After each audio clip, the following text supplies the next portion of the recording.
I am now happy to announce that there will be no income tax payable up to income of 12 lakh rupees. So, average income of 1 lakh per month other than the special rate income such as capital gains under the new regime. This limit will be 12.75 lakh for salaried taxpayers due to the standard deduction of 75,000. Slabs and rates are being changed across the board to benefit all taxpayers. The new structure will substantially reduce the taxes of the middle class and leave more money in their hands, boosting household consumption, savings and investment. I also propose to introduce the new income tax bill next week. MSMEs as the second engine.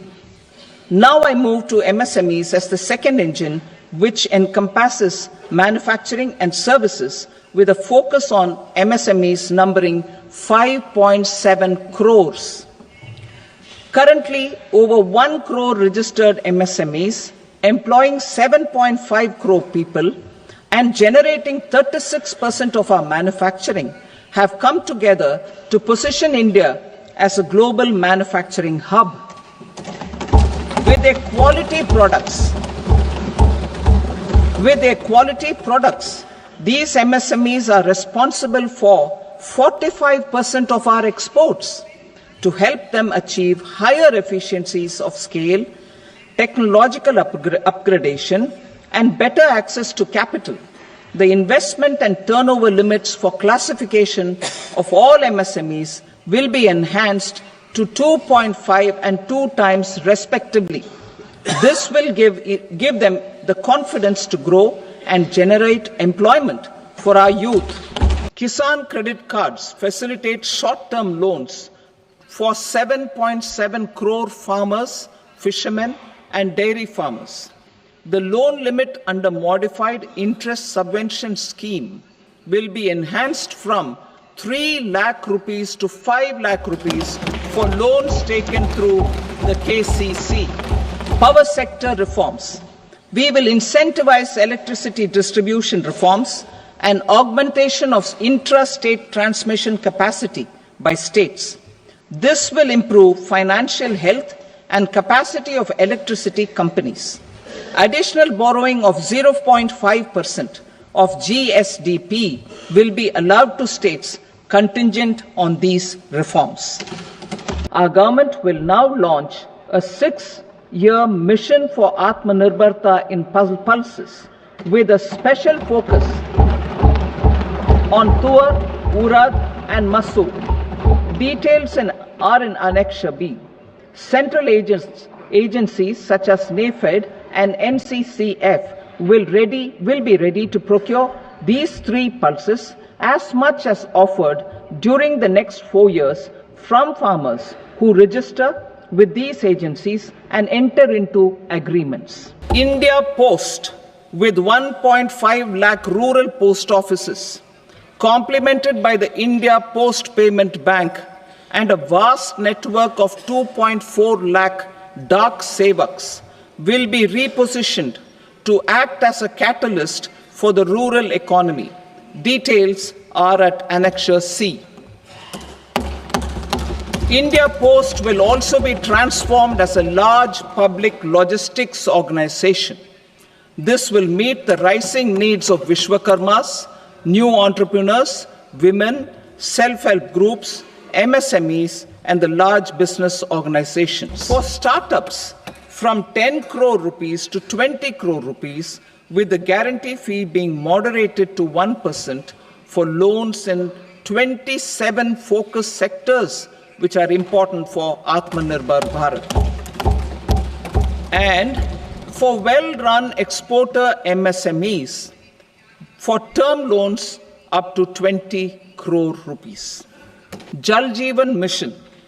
Since 2019, 15 crore households, representing 80% of India's rural population, have been provided access to portable tap water connections.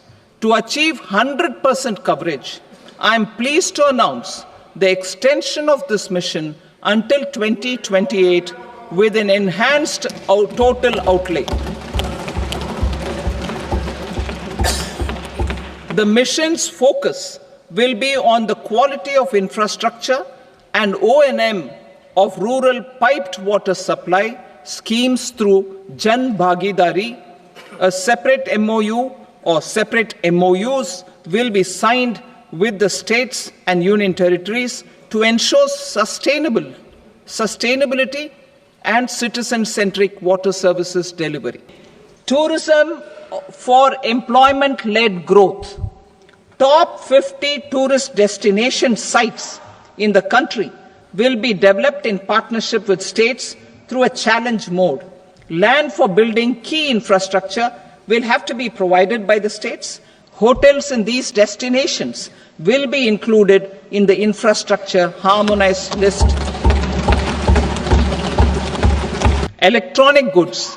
In line with our Make in India policy and to rectify inverted duty structure, I propose to increase the BCD on interactive flat panel display from 10% to 20% and reduce the BCD to 5% on open cell and other components. In 23-24 budget, for the manufacture of open cells of LCD, LED TVs, I had reduced the BCD on parts of open cells from 5% to 2.5%. To further boost the manufacture of such open cells, the BCD on these parts will now stand exempted. A new scheme will be launched for 5 lakh women, scheduled castes and scheduled tribes, first-time entrepreneurs. This will provide term loans up to 2 crore rupees during the next 5 years. The scheme will incorporate lessons from the successful Stand Up India scheme. Online capacity building for entrepreneurship and managerial skills will also be organized. A number of senior and very senior citizens have very old national savings schemes accounts. As interest is no longer payable on such accounts, I propose to exempt withdrawals made from NSS by individuals on or after 29th August 2024. I am also proposing to allow similar treatment to NPS Vatsalya accounts as is available to normal NPS accounts subject to overall limits.